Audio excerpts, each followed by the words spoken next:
Lihat bahwa tahun ini kita backtrack sedikit ya, bahwa yang dilakukan Bank Indonesia itu secara bertahap sudah menarik GWM pamannya 3,5 sampai 9%. Kemudian OMO curve dari sudah di fix yang tadinya negatively yield dan juga menjadi positively slope. Dan terakhir bahwa dikatakan dilakukan kenaikan daripada suku bunga 3,5 sekarang 5,25 untuk suku bunga acuan, dan selalu dikatakan itu adalah preemptive, front loaded dan juga forward looking. Jadi kita melihat bahwa antisipasi daripada Bank Indonesia ini memang untuk memanage inflation, yang kita lihat bahwa inflation sekarang untuk headline inflation sekitar 5,4, core inflation 3,3%, dan antisipasi daripada Bank Indonesia adalah memang mungkin nanti inflation untuk tahun ini mungkin sekitar 6% untuk headline inflation, tetapi yang diharapkan adalah dengan adanya kenaikan daripada suku bunga acuan ini yang mungkin 50 basis point di bulan Desember plus 25 basis point di bulan Februari, jadi sekitar 6%, mampu untuk menurunkan headline inflation di bawah 4%. Kalau kita melihat ini merupakan yang tujuan daripada Bank Indonesia, sehingga di semester pertama atau mungkin di semester kedua ini kembali di bawah 4% untuk headline inflation. Baik, kalau memang sesuai dengan yang tadi Bapak sampaikan 50 basis point di akhir tahun ini dan dilanjutkan lagi 25 basis point, apa yang bisa dimanfaatkan perbankan juga untuk hal ini?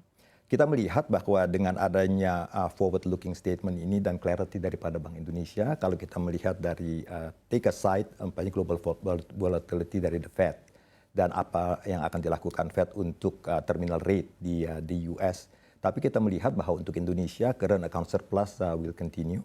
Bahkan kita memproyeksikan Citi bahwa yang namanya trade surplus dan current account surplus akan positif tahun ini, bahkan current account surplus akan small positif tahun depan.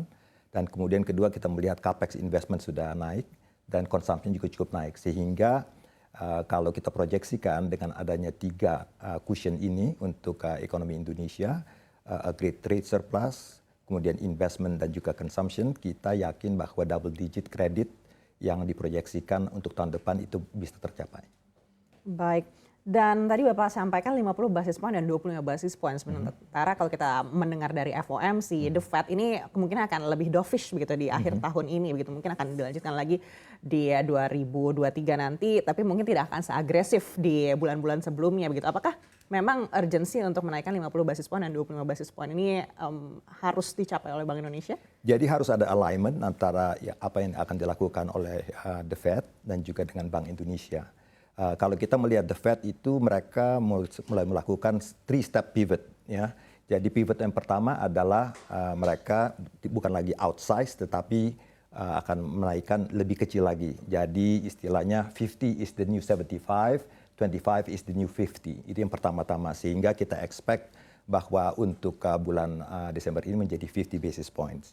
Yang kedua adalah yang kita lihat lagi adalah berapa itu terminal rate-nya itu. Sekarang di level 3,754%, dan kita memproyeksikan nanti ada sekitar 50 di bulan Desember, kemudian 50 di bulan Februari, 25 bulan Maret, dan terminal rate di bulan Mei another 25.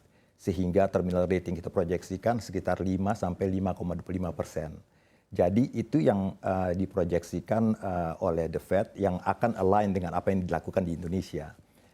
Sehingga walaupun data minggu lalu tentang wage inflation itu is not a good news, tapi kita melihat bahwa usaha daripada The Fed itu untuk mencapai target 2% inflation di US itu akan terus berkelanjutan sampai pertengahan tahun depan, dan mungkin di level terminal rate tersebut tidak akan ada lagi cut sampai nanti kita masuk ke 2024, di mana akan ada cut untuk menghindari recession dan kita bisa melihat mudah-mudahan soft landing. Baik, 5% hingga 5,25% untuk The Fed dan 6% proyeksi Citi untuk Bank Indonesia begitu. Artinya ini kan ada spreadnya juga tidak terlalu jauh, artinya bisa mungkin di bawah 1% begitu. Apakah perbankan kita di dalam negeri sudah siap? Kita melihat bahwa tadi beberapa driver daripada growth ini untuk Indonesia 5,5% GDP growth untuk tahun 2022 dan sekitar 5% untuk 2023. Dan dengan driver yang tadi katakan bahwa dengan ada trade surplus, current account surplus juga, dan juga investment dan juga consumption ini, kita melihat bahwa most of the industry sudah V-shape, sudah recover. Mungkin cuman untuk construction dan cement yang belum. Dan juga tadi yang sudah dikatakan beberapa sektor yang diberikan restrukturasi lebih panjang 1 tahun. Jadi kita optimis bahwa dengan segala kondisi ini dan inflasi yang terjaga, di mana Bank Indonesia memproyeksikan bahwa inflasi akan kembali di bawah 4% di pertengahan dari 2023, kita melihat bahwa perbankan ini cukup optimis, likuiditas cukup, loan to deposit ratio itu sekitar 82%, dan ini juga yang saya rasa menjadikan a good stand atau base untuk masuk ke 2023. Apakah level 6% ini cukup untuk membuat aset-aset keuangan Indonesia ini menarik bagi investor global? Kalau untuk investor global, untuk di bond market kita melihat bahwa Bank Indonesia melakukan operation twist ya, di mana sell at the short end dan juga buy at the long end, sehingga mencapai 2 hal di mana akan ada attractiveness untuk kepada global investor on the short end, at the same time managing the cost di long end. Sehingga kita melihat bahwa dengan adanya operation twist ini juga dan juga dengan China opening up, mudah-mudahan risk on sentiment kembali sehingga emerging market flow in the bond market kembali ke Indonesia. Walaupun kita melihat bahwa untuk the equity story is the different story, kita mempunyai net sekitar $5 billion incoming already yang membuat Indonesia is one of the best stock performance index in the market. Baik, kita beralih kepada rupiah begitu. Kalau kita lihat Bank Indonesia sudah berkali-kali juga menaikkan suku bunga acuan ya, tapi ternyata rupiah sempat menguat hingga 15.300-an di pekan ini, tapi kemudian kembali lagi di 15.500-an begitu. Kalau Anda lihat seperti apa kemungkinan rupiah ini akan terus melanjutkan pelemahan hingga akhir tahun dan juga di 2023 nanti? Tergantung daripada kondisi daripada Indonesia. Kalau dibandingkan dengan peer seperti Filipina atau Korea, depresiasi daripada rupiah ini cukup terjaga 8%. Kalau kita melihat dolar indeks sudah terdepresiasi sekitar 10-11%. So Indonesia outperforms di indeks. Dan kalau dengan terjaganya yang tadi saya katakan trade surplus, sehingga yang namanya trade flows replacing the financial flows. Financial flows going out because it is risk off sentiment, tetapi di replace dengan trade surplus dengan commodity dan juga metals.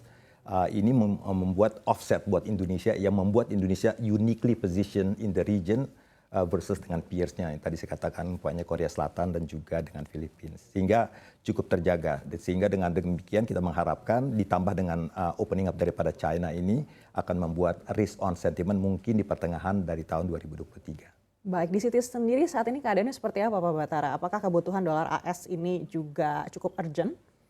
Kita melihat bahwa permintaan dolar cukup meningkat, dan kita harus cukup waspada tentang likuiditas dolar di dunia perbankan. Ya, sehingga kita mengharapkan bahwa dengan adanya demand on dollars untuk going into 2023 ini menjadi satu lagi indikator bahwa capex is coming.